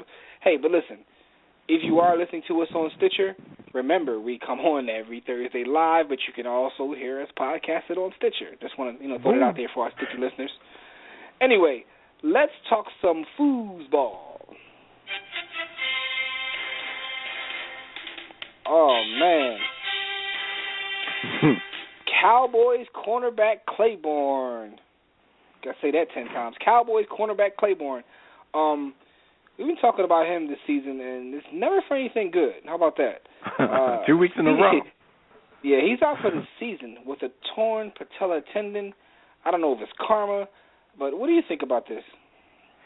Yo, if you believe in karma, I'm pretty sure that's the reasoning that you gave for this whole thing. But if you guys don't remember, last week he stormed out of practice because the guy Orlando Scandrick, who is really the starter at cornerback, came back after his 2-week suspension. When Morris Claiborne found out he wasn't starting, he stormed out of practice, came back the next day, niced up, got into the game, tore up his knee. This is just, like I said, if you believe in karma, then you can call it that. You could just believe that it's just an unlucky set of circumstances. I don't know. It was crazy when I heard it. Like, him, of all people on this roster, he's in the news last week because of something, and then this week anybody who felt some type of way or felt any negativity towards him, I'm sure they're sitting around saying, this is what you get. But, I don't like to see anybody get hurt. That's not cool. But damn, Morris Claiborne? He's already a little out of favor with Cowboys fans. People already call him a bust because you know how quick we are to make our final judgment on a person's whole career. And now this happens, and he's going to have to rehab and probably, these days he'll probably be ready for the start of next season, whether he's really ready or not. But just unfortunate, man. Just unfortunate. Yeah, man. This is definitely unfortunate because the team is starting to play better. Not that it's any thanks to him, but, you never want to see someone. It seems to be a lot of injuries this year. I don't know if it's if it's abnormal because I don't know the exact numbers of what they were this year and last year, but it just seems to be a lot of injuries. It's less head injuries. The NFL gonna let you know that every week. Now everybody tearing legs and ankles and all kinds of other injuries. There's no way around it. Football is a violent sport. Their only metric for safety is head injuries. They keep telling you how people safe the game around. is, but people keep getting carted off the field. Crazy. They all just gonna be in wheelchairs when they retire. I mean, there's no way around it. Football is just a dangerous and just a physical sport. There's no way really around that. Speaking of terrible teams, although we were talking about the Cowboys who were playing better, but let's get into a terrible team. The Raiders. It's not December yet, so This is true. The Cowboys Raiders, who flying are high. the scum of the earth. Shout out to Skyview, Kevin. I love taking shots at your team. So like I was saying, the scum of the earth, the Raiders, they fire yet another head coach. Dennis Allen is out of here. They don't even give him time to finish the season. Told him FOH. The Raiders go through coaches oh man, what's going on with the Raiders, yo? Yo, numbers wise, like you said, he's been there two years. Started out 0-4 before he was fired. He is 8-28 as overall as the coach of the Raiders. And this is the eighth coach in the past 12 years, eighth head coach for the Raiders in the past 12 years. We look at some teams and we talk about their quarterback count. They just can't get it right. They just can't find that quarterback to take over for, this guy or that guy. So they've had so many quarterbacks over the years, but 8 head coaches in the past 12 years, that's crazy. They've switched coaches. How long has Belichick been in New England? Man, he's you know what I'm saying? How long was Andy Reid in Philadelphia? How many coaches have the Raiders had? Those guys. Yeah, but Belichick's been the Patriots coach since 2000. Right, and Andy Reid was the coach of the 12, Eagles from '98 until last, until 2012. The Steelers had 4 coaches ever. Right. See, but so people that's don't what believe in that anymore, man. The Raiders, in my opinion, this is what they do. In my opinion, they don't give their head coach, first of all, they don't give him much power as far as personnel is concerned. So they're doing everything from the personnel standpoint, and it doesn't seem that they're always giving these coaches, great personnel to work with, yet and still they only give the coach 2 years, sometimes less than that, to get a job done. It's kind of what do you expect with the talent that you've given them? Now, I'm not going to say that about all the Raiders coaches in the past 12 years because there's been some times where, the Raiders have had some pretty good talent on the team. I mean, they have pretty good talent now, some of it a little bit older than you would want. But at the same time, if you're noticing the trend, it can't possibly be that all 8 coaches you hired were incompetent coaches. You have to start looking at a level above and see what they're doing. It's you kind of thought this team was going to change its style up a little bit after the death of their owner. But I guess since everything, the people has taken over is his family, so I guess he's passed down all of his ideologies and all his concepts and methodologies behind how he thinks the team could win. And it seems like they're doing SOL, same old, SOS, same old-ish. I just don't get it. It seems like they're just a franchise they can't get right. Yeah, I found it hilarious because Raiders fans still live in like the 70s. Because when you look at it, right, and I think I heard it somewhere yesterday. They said the Raiders, maybe it was on ESPN, who knows? But can't give credit where credit's due. I just don't remember. But they said the Raiders had like 10 losing seasons up until their last Super Bowl appearance, and that's all time. But they've had 10 since then. So it's like, they fell off. Yeah. And like, our they're our resident Raider fan, Skyview Kevin, in the chat room, he's saying we need to go back to Gruden and pay him whatever it takes. But, I'm thinking the way they do things, they might go into a marriage like that with a whole lot of expectations and say if Gruden don't get him to the playoffs in 2 years, are they going to chop his head off too? Like, it's I don't know. I think you just have to change what's going on up front before you even worry about who the coaches are going to be. It's kind of like how we talk about Dallas. It's like, we'll see how this story plays out this season because we've seen this before from them. But it's like it seems like until Jerry Jones is no longer calling the shots on personnel, then that situation might not change. But we'll see because it seems like, talking about the Cowboys, they've actually staked some importance on positions that should be, considered important in the last couple years, where they used to just go out and get the sexiest skill position player they can find and just stack the team like that. Like, they have built themselves a very nasty offensive line, and that may be the reason that they can sustain what they're doing right now. But what are the Raiders going to do? Get back, to what their fans still consider Raider football after all these years? What are they going to do to get back to that and sustain it? That's what I want to know. Hopefully nothing. Hopefully they'll just continue to stink all to high heaven. If you're listening for the first time, Jimmy's a Broncos fan, so his Raider hate is understandable. This is amazing. But y'all might not understand it until I told you that. Yeah, this is amazing they think this bad. And the thing is, I just don't see them come. I just don't know how, I just don't know what they can do because they're terrible. Like, they're just terrible. If you look at their draft picks, I love that that graph they always show, like the people pick directly after they make their picks.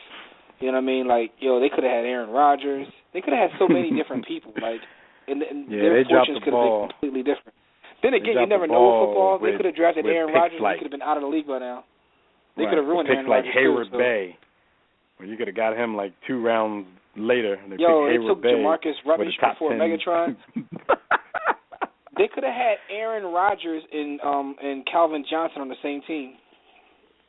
Yeah, well, maybe if they had Aaron Rodgers, though, they might have had a better record and wouldn't have been in position to get Calvin Johnson. But Aaron Rodgers came after, though? Oh, he came after? Did he? Damn, Calvin Johnson. Yeah, he did.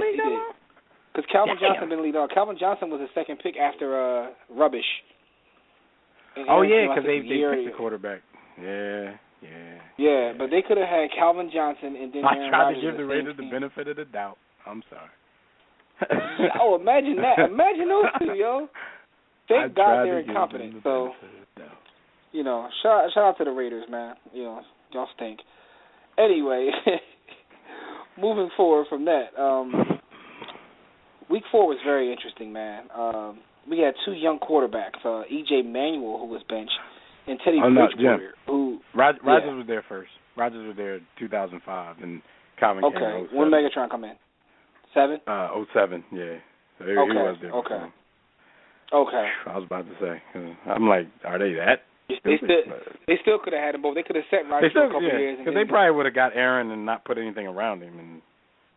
Probably. Because it was only 2 years later. He wouldn't know just. What do you think of these 2 young quarterbacks, though? E.J. Manuel was benched. Bridgewater looked pretty good. The Vikes just come out and said that Ponder will be the starter this upcoming week, but Bridgewater looked good, though. First with E.J. Manuel, man, it was, things that I've noticed, and I don't know if you, anybody out there, if you read my quarterback rankings, I had E.J. Manuel ranked as one of the worst quarterbacks in the NFL prior to the season starting. A lot of that was that he didn't get to finish his rookie season, so I didn't really know what to expect from him coming in, but I did notice some deficiencies in his game as far as reading plays out, reading defenses, things along that line. This season, he had completed 58% of his passes, 5 touchdowns, 3 interceptions with a passer rating of 80.3, and the Bills, were standing at 2-2. So people would look at that like, okay, 58% is not great, but he was on the right side of his touchdown to interception ratio. The problem was when you looked at it, like his percentage, it just wasn't from. His percentage was basically from him missing guys. It wasn't any other extenuating circumstance that led to his completion percentage. He was missing guys. And a lot of plays that they may have had in the making, like he'd be afraid to pull the trigger. So I think it's a situation where, they had a pretty good start, especially by recent Buffalo Bills standards. And and the Patriots right now are struggling, even though they're at the top of the division. I think the Bills are looking at the AFC East right now and saying, we have to do something, not that this guy was playing so bad that, this is a move that has to be made in any given year. I think they're making it because they're looking at the rest of the division and they're figuring we don't have to be that much better than we are right now to possibly make a run and win this division. And out of these two guys, Kyle Orton has never been a superstar in this league, but Kyle Orton most likely gives them the better chance of making a run if the rest of the teams are indeed going to keep faltering. So this was I think this was a situation of Manuel not doing enough versus Manuel just totally stinking up the joint. It's a move that they had to make. I mean, the coach was behind Manuel. He drafted him. He wasn't behind them picking up Kyle Orton for 2 years, $11 million. Yeah. But now that makes you wonder, though, like, was this the coach's decision or did this decision come from the people who brought Kyle Orton in the first place? Because you bring him in, you're kind of showing that you don't have that much confidence in your starting quarterback in the first place. Because this guy retired. You don't go out and get a guy out of retirement because you just want him to be your backup. So I think somebody you think they're going for it now, basically? I think they're going for it, and I still don't think there's much for them to go for. But, I guess a division title was better than nothing, especially since the team just got sold. You got to make a good showing for your new ownership group. I think so, yeah. I think they're going for it. I don't think it's that EJ just totally stunk the joint up, but he wasn't really doing anything to help them win games. So I agree. I agree with that assessment. I mean, because when it first happened, I'm like, well, he ain't that bad. But then again, he's not doing anything that great either. He's just, right. But I still have a problem with it because, like, you got to let these quarterbacks, like, get the reps, like, But if you feel that your team is built for now, then you got to make that move. Real quick though, we have the homie on the line, the great prophet out of New York. We got the homie Joel. Joel, what's going on, good brother? Yo, what's going on, fellas? How's everything? Joel, how are you, sir? What's up? What's up, man? Yo, is the team really going for it with Kyle Orton? Like, can you? Yo, it definitely sounds funny to say that. When I say it, that's why I clarified. I was like, they're not going for it as in like Super Bowl, but they're looking at the division. Think about it. We talked about it earlier, with the Royals and the Orioles having to, make the best of their opportunities right now because that division is year in and year out dominated by the Yankees and the Red Sox. So this is a situation where the Patriots have dominated this division for so long. If you see any chink in their armor, then you got to do what you got to do to at least try to get a division title. But that's all they're going for. But you get the quarterback.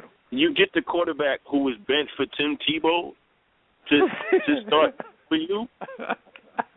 Is that really? It sounds funny, but what do you have right now with Manuel? Do we not see Kyle? Wasn't Kyle Orton the quarterback when Romo got hurt and they had to play the Eagles to win the division? Yeah, Christ. He played okay in that game, but he made the late mistake. He made the late mistake that blew it for him. So that's what I'm saying. Kyle Orton has never been a star in this league, so it is kind of crazy that you go out of your way to get him to come out of retirement. Because I think $11 million for 2 years, I think that's a lot of money for Kyle Orton. But you Kyle look Orton at that did money. Too, that's why he came back. Yeah, and you look at that money, and you're like, yo, somebody in this organization wanted this dude to start eventually, because you don't pay your backup that much money when your starter is still under a rookie contract. I don't even know if he's making more than Kyle Orton. So it's like, so this is Joel, put it this way, man. This is the Buffalo Bills version of going for it. That's not the same as that's not the same as everybody else. This is the Bills version of going for it. Joel, why you let me ask you a question? Because you are a Giants guy, right? I am a Giants fan, yes. Yeah, the offense, they got the win, but even beyond that, the last several quarters, the offense seems to be clicking a little bit more. Like, what do you think is going on with your team? I think it's just more to do with familiarity, man. Eli's had the same coordinator since his rookie year, so this is his second offensive coordinator ever, and it's a completely different offense. Where there was more with Gilbride, it was more you run 8 yards and then you throw the ball, like and now it's 2 seconds and you throw the ball. It's more time as opposed to distance. Right. When Eli's supposed to get so it was a little it was a bit of a culture shock, I guess. But it's looking all right so far. But then again, at the same time, they played the Redskins and they played Houston. So it's not – I'm not doing backflips or anything, but it does look good. Well, it does look good. Houston, defense is playing well, though. At least in the front seven, Houston is beastly. Their secondary isn't great. But like you said, Washington, that defense is – we're not going to call it medicine like we call the Jags whole team. We're not going to call that medicine for a struggling team. But that's the closest. Their defense is the closest thing to it. Like, we expected Washington to give more of an effort in that game offensively, but their defense, Philly did the same thing to that defense the week before. The Giants, ended up clobbering that defense. The funny thing about it, because you got, I'm in the Washington area, so I hear everything that's going on down here. The funny part about it was after they played the Jags, Sports Talk Radio down here was taking calls to get a nickname for their defense because they got 10 sacks. Callers were calling in saying that this defense reminded them of the '85 Bears. The sports talk heads were falling right in line with it, talking about we need a nickname for this defense. We're like a week away from needing a nickname, and then the next two. Yeah, come on. How about the Jags are the Kyle Orton of professional football teams, man. Well, Jimmy and I call them Jagatussin, man, because they're like medicine for any team that has any ailment. Is struggling to get some Jagatussin. Yeah. And who has them this week? A team who struggled last week. I think Pittsburgh has them this week. They struggled and lost a game last week that they shouldn't have lost. So you right the ship for the game against the Jags. Yo, let me ask you this: Did you guys see the end of Tampa Pittsburgh? Yeah, I watched the whole thing. Did you see? I mean, it goes without. Nobody's gonna say anything because they ended up winning. But did you really call a halfback pass with like 20 seconds to go in the game? Yeah, they did. Yo, there was bad coaching and play calling on both sides. There were so many things in that game that bothered me, like the flea flicker when that came about. Hold on, even though he could have scored on there, but also during the course of the game, they were saying the Steelers won. They was like, any team that starts off 3-1 has a 65% chance. I'm like, yo, this game is still going on though. Yeah, they're just counting them out. They just counted them out. They just went, Steelers F the game. Man, wow. That had me bugged out, man. Yeah, I wanted to I know you guys are talking football, but I just wanted to say that I'm not a big fan of Bud Selig at all. I think he knew about steroids and he just turned a blind eye to it, and then when everybody else said, "Oh, that's whack," then whatever, right? But the one game playoff in baseball is fucking fantastic. Pardon my French, but it's fantastic. It's the best thing in baseball, I think.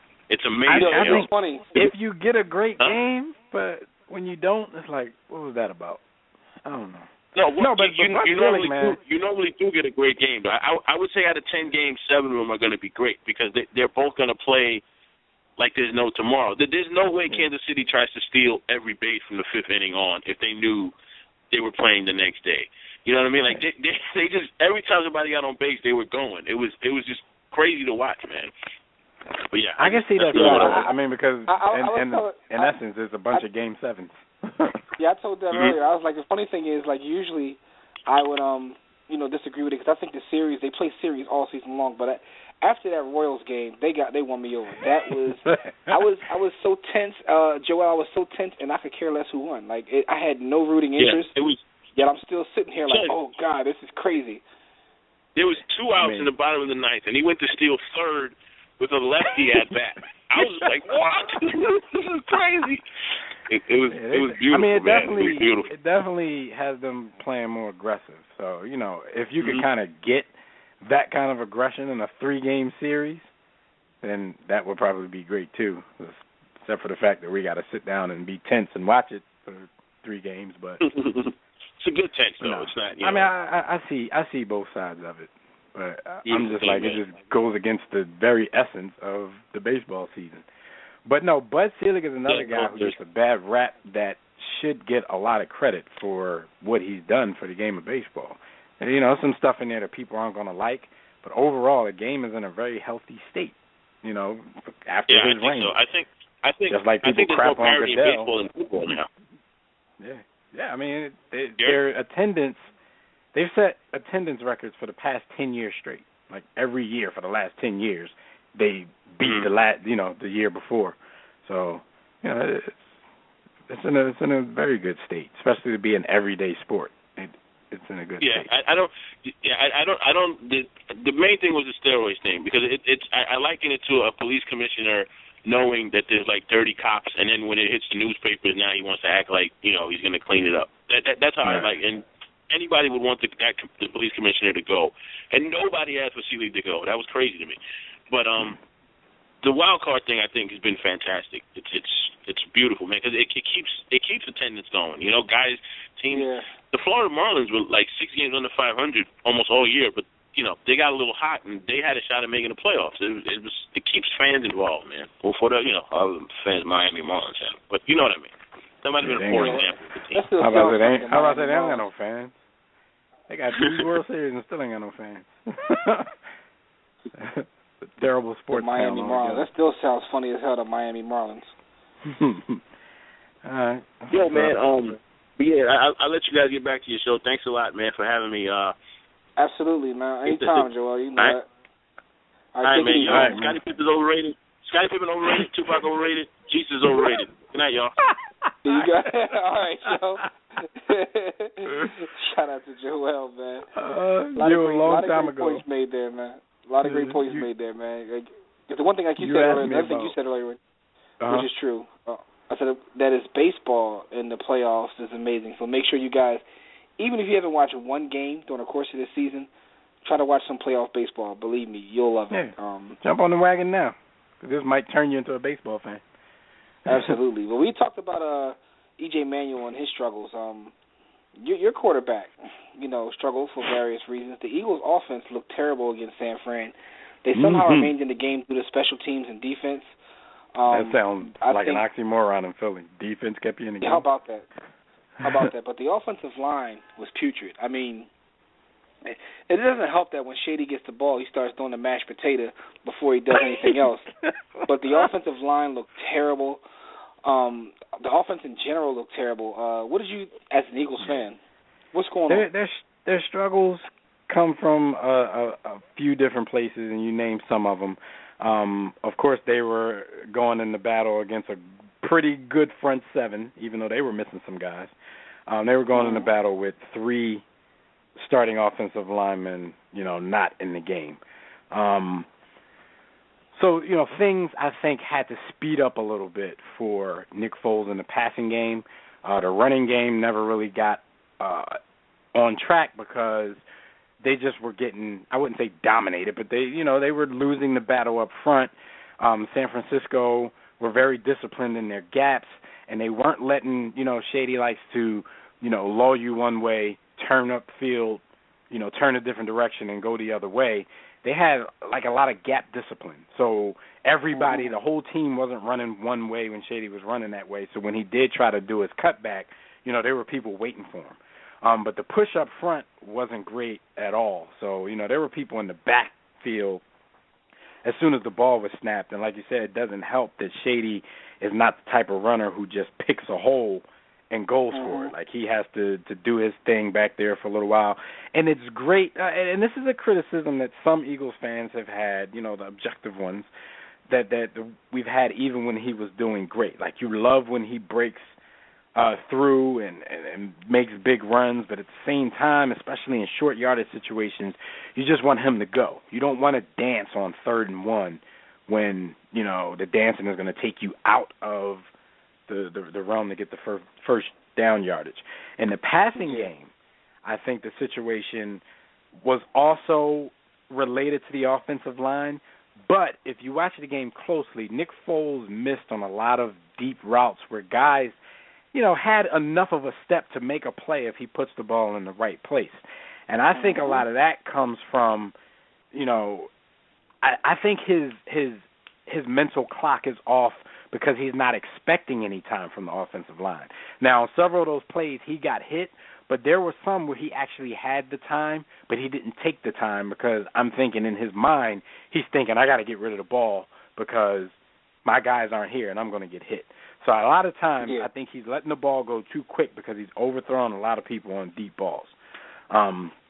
Like I said to you earlier, you know, you got a whole lot of people, basically Deshaun Jackson fans, who no matter how the game is going to play out, they're going to find a way to make it because they got rid of Deshaun Jackson. In the passing game, it's either, well, Deshaun, he wouldn't have been able to overthrow him because he's so fast. Or in the running game, well, he takes the top off the D and he takes the safety with him so they can't load the box and beat up on Shady.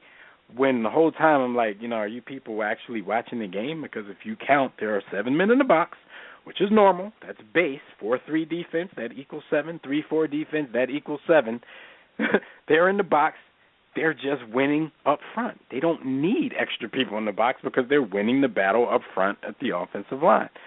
So those are the problems that they had against San Francisco. I think even though the Rams have a very good defense, I still think they're going to be able to get some stuff off on them and maybe take out some frustrations from what happened last week, especially since, you know, the Rams may not be able to score like the 49ers. And, you know, so even if they have some struggles like the Eagles have had in the first half of games all season, you know, the Rams their offense is probably not going to do enough.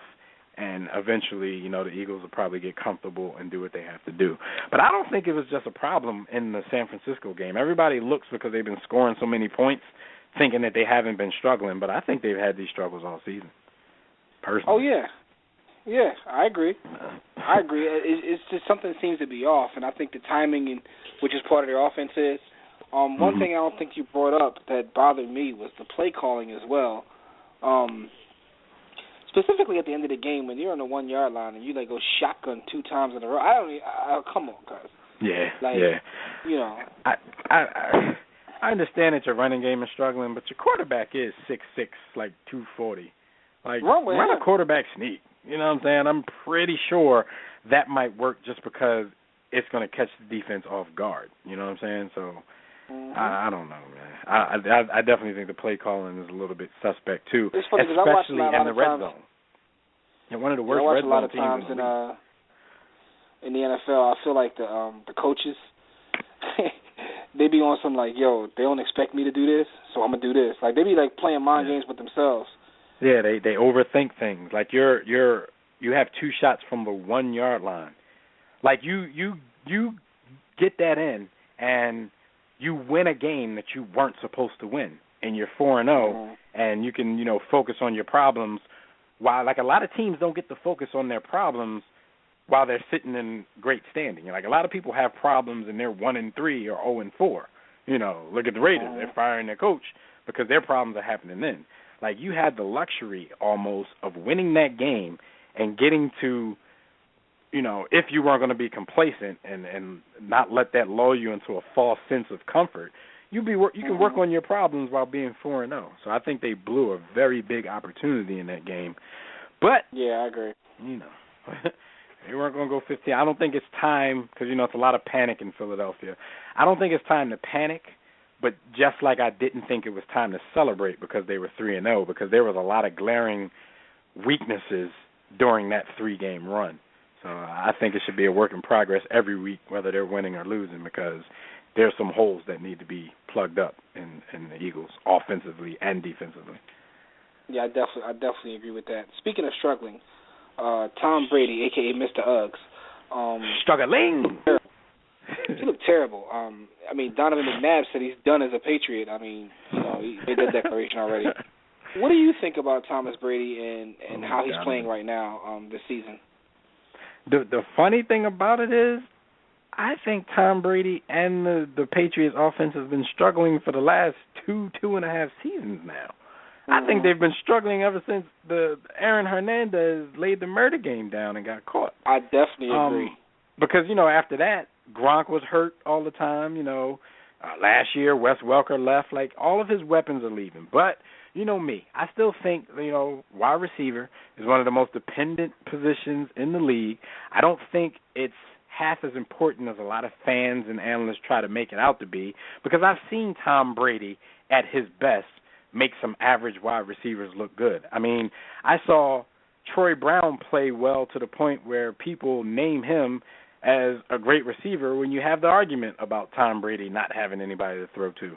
I saw Deion Branch win a Super Bowl MVP. So Tom Brady in his prime can do that, but it's a lot of factors for them as well. One, Tom Brady is struggling. Like, his offensive line is putrid right now, and he doesn't get a lot of time. He's getting pressured up the middle, and any quarterback you pressure right up the gut is going to struggle. But just like I said with Nick Foles, on certain plays, even when Tom Brady has time to throw, he's been missing receivers. Like, he's not above criticism when he's playing bad. So I think it's a mixture of that offensive line, Tom Brady missing, whether it's a mental thing, like I said it was with Nick Foles, and then you add into the fact that he doesn't have anybody of note, to throw to besides Gronk, but Gronk is getting doubled all over the field since he is like their only viable weapon left. So it's a little bit more difficult, for him because he doesn't have the weaponry that he's been used to in the past, several seasons.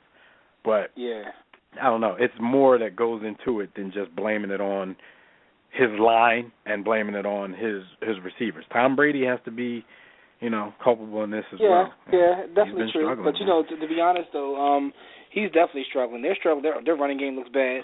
But the one thing that's glaring to me in watching them play is the offensive line. And it's not that it's just their fault. It's just that I'm used to seeing Tom Brady sit back there and pat the ball like 15 times before he throws the pat. And that's not there no more. Like, he's used to it. Yeah, he is. Yeah, how about that? So is he. Like, he's probably more shocked than I am. But, so they definitely are struggling. And I agree, they have been struggling. People don't realize just how an important part of their offense Aaron Hernandez was starting to become. And people got mad. I actually said this back then. I was like, he's going to be better than Gronk. People were like, you crazy, Gronk is a freak. And I'm like, I get that, but this dude is talented. He was more versatile, man. He used to line up out wide in the slot at tight end. Dude lined up in the backfield. Like, he was that good of a player. I mean, he also laying the murder game down at the same time. We didn't know that, but I mean, so question that's a for you, Jim. loss. Question for you: when you talk about their offensive line, do you blame some of that on scheme arrogance? Because you know how the Patriots are not going to break the bank for you, and they got rid of Logan Mankins and another offensive lineman because Bill Belichick thinks he can just plug people in his scheme. Continuity works, man. It's especially sort of on offensive lines, exactly. I guess that's a theme for this show. Like when you talk about all these teams and even with the quarterbacks being benched early, it's like no one has an opportunity to like learn and grow in any sport now. It's so when we talk about how society is that way, we want things right away. We don't want to go through the process. We want to win right now. And man, the continuity is amazing, man. And you would think that Belichick knows that, but the Patriots on the other end, they have continuity at coach. But a lot of people say, well, it's just a system. He's the reason they do this, that, and the third. They don't want to give any players any credit on the Patriots. You know what I mean? It's like, he's the face of the Patriots. He's like the only coach who's probably the face, him and Brady, which is like the face of the team. He gets all the credit in the world. They never give any of those offensive linemen credit.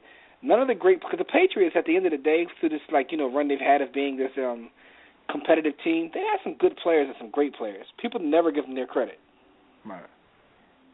You know, so I definitely agree with you there. Continuity is the key word that you mentioned, man. Like, on an offensive line, you could put 5 young studs on an offensive line, all number 1 picks 5 years in a row. But if they don't have continuity, like, the offensive line is a unit. So it doesn't matter how individually talented everybody is. I mean, it helps to have 5 studs, but you have to get those 5 studs on the same page. If you get 5 studs and everybody's doing their own thing, your line is still going to be terrible. So to get rid of somebody like a Logan Mankins, who's been one of the catalysts on that line for so many years, I was surprised with that myself. If you look at the Cowboys, right, on the low, they've been stinking as a team, but the one thing they've been doing is building their offensive line, right? And now these guys have been playing together for a couple of years, and now they're out there mauling cats. Like, that's why the Cowboys are, like, winning now. As you know, they started the season off slow because Romo was a little injured, but the holes that DeMarco Murray has to run through are comical at times.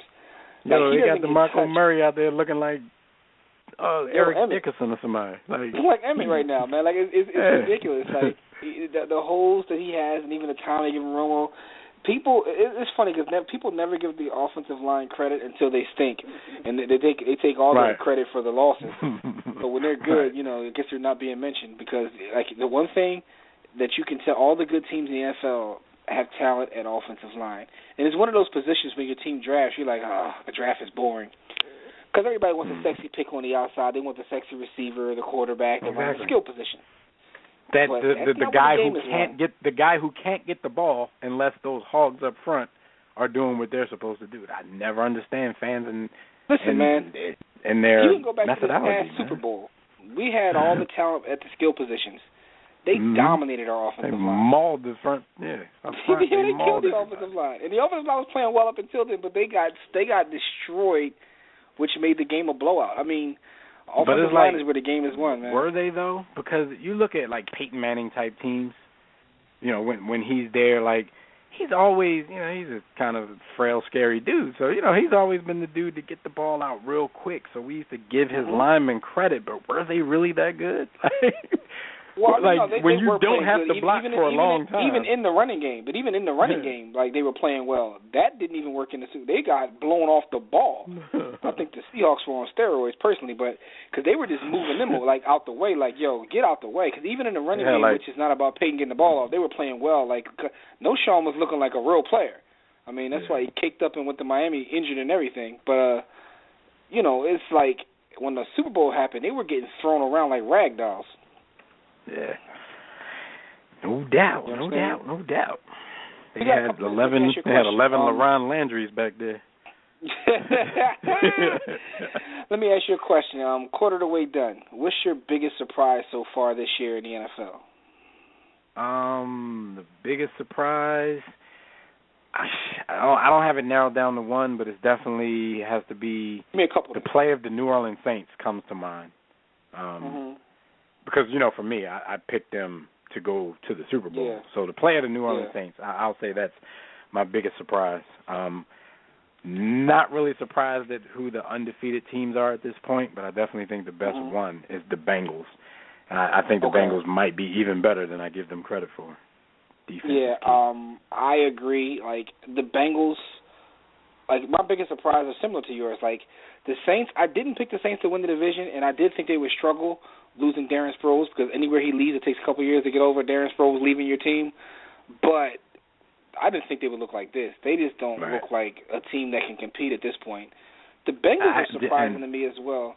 I didn't even pick the Bengals to win the division, and I know they won the division. I know they were an up-and-coming team, but they're still the Cincinnati Bengals to me. So, but to watch them play, they're a team that's probably not the best at any one facet of the game or any one position, but they're solid all around. You know what I mean? Like, they don't have the best quarterback, they don't have the best defense, they don't have the best offense, but they're solid all around. I don't know of any other team in the league right now that's that they solid. Might at have all the best facets defense. Of the game. They might have. Yeah, I mean, it's arguable. But I get your point. I definitely get your point. But they're definitely the most well-balanced team, in my opinion, like, in terms of just being good at everything. They're good at everything. There's nothing that the team, like, you know what I mean? There's certain teams that are good offensively, stink defensively, and vice versa, but they're good at all facets, special teams, you know, defense and offense. Like, they're there, you know. So, and my last point about surprise, I'm not surprised about, you know, Tom Brady's struggles, because I kind of saw this for the last year or so, trending this way. So. What do you think about the Cardinals, though? The Cardinals have to be a little bit surprising as well. I mean, they're undefeated. Well, because they're doing it with their backup. They were competitive before. Because they're doing it with their backup, it's a little surprising. But I think the Cardinals will fall back in line. So I'm not. Yeah. Listen, guys, go listen to our season preview. I was like trying to pick the Cardinals and trying not to pick the Cardinals because I just didn't know. But I think that whole division was going to be better. But anyway, I did pick them to go to the playoffs, though. But anyway, let's get out of here, good brother. Thanks for joining us again in the War Room, good people. And shout out to everybody in the chat room, those on Facebook and Twitter. The callers that did get through, we appreciate it. Sorry to the ones we didn't get a chance to get to. The show went by that fast. Special thanks to Fred Perdue for sending in his picks this week. He couldn't make it, but he still sent his picks in. Tune in next week, same time, same place, right here, or WRSPN.com. We'll recap Week 5. Look forward to Week 6. It's football season, so we always want to talk about the pigskin. Until then, enjoy your week. Catch you right back here next week. Catch our conversations Facebook and Twitter at War Room Sports. Our videos, warroomsportstv.com, and all of our network shows on WRSPN.com. Until next time, everybody, don't accept mediocrity and be steadfast in the war against ignorance. We'll see you chumps on top.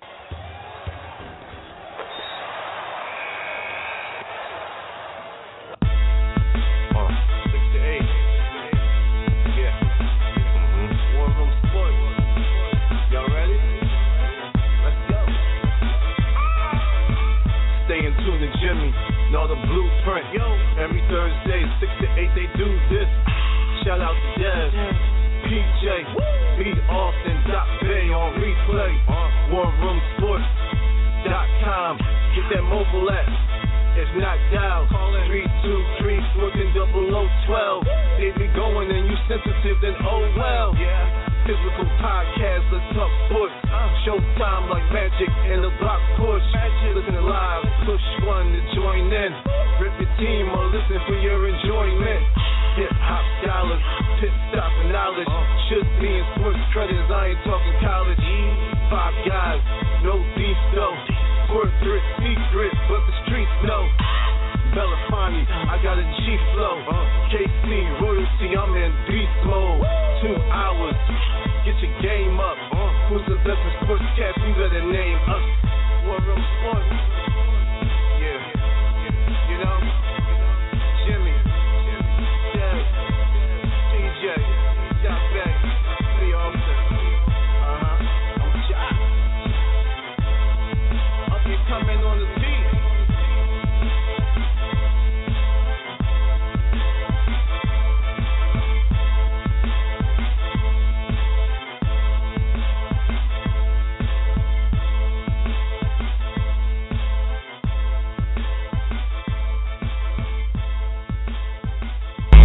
War Room Sports, www.warroomsports.com.